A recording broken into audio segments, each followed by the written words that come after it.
Today's lesson is on correcting run-on sentences, and it can be found in CS number 102. Run-on sentences are when two or more sentences are written as one sentence. So they're quite difficult to understand because the reader's not shown where one sentence and the next one begins. Sometimes there's no punctuation mark at all, or a comma is incorrectly used. So we'll review a few examples of what you could do instead to shorten your run-on sentence and create two unique sentences.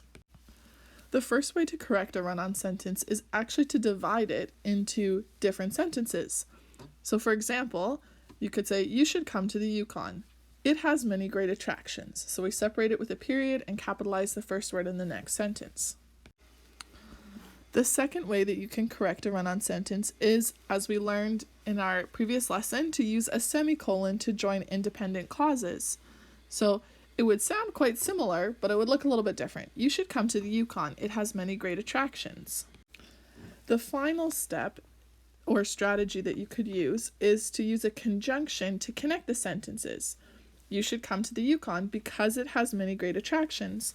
Now we have an independent and a dependent clause because we've added the word because. So now it is a complete sentence instead of being a run-on sentence where the sentences are not combined correctly. Part A is going to ask you to rewrite all the following groups of words in your notebook and add capital letters and punctuation marks where needed to turn them into complete sentences. So for the first question, I'll do it with you. "Have you heard the news our team won the city championship?" So this is more than one sentence. Have you heard the news?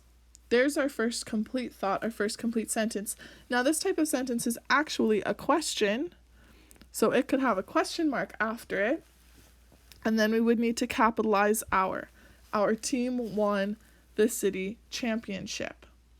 So now it is two sentences, so it is no longer a run-on sentence. So you'll do the same thing for each of the following 10 sentences. Part B asks you to rewrite the paragraph to avoid run-on sentences. So I will actually write this whole paragraph as is into a Google Doc so that you can go through and revise it on there.